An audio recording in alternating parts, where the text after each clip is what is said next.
தமிழகத்தை காவிரி உள்ளிட்ட பல்வேறு பிரச்சினைகள் சூழ்ந்திருப்பதால் பொறுப்பு முதல்வரையோ புதிய முதல்வரையோ நியமிக்க வேண்டும் என்று எதிர்க்கட்சித் தலைவர் மு.க.ஸ்டாலின் கேட்டுக் கொண்டிருக்கிறார்.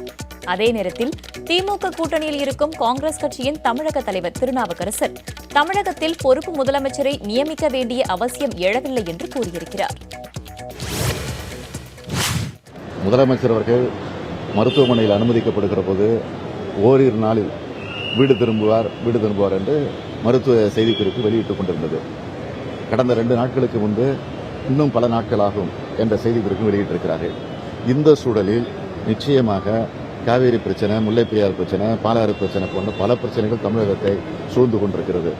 எனவே இந்த நிலையில் முறையாக நிர்வாகம் சீராக செயல்பட வேண்டும் என்று சொன்னால் நிச்சயமாக உறுதியாக ஒரு பொறுப்பு முதலமைச்சரோ அல்லது ஒரு புதிய முதலமைச்சரையோ நியமித்து நிர்வாகத்தை முறைப்படுத்த வேண்டும் என்பது அரசுடைய கடமை.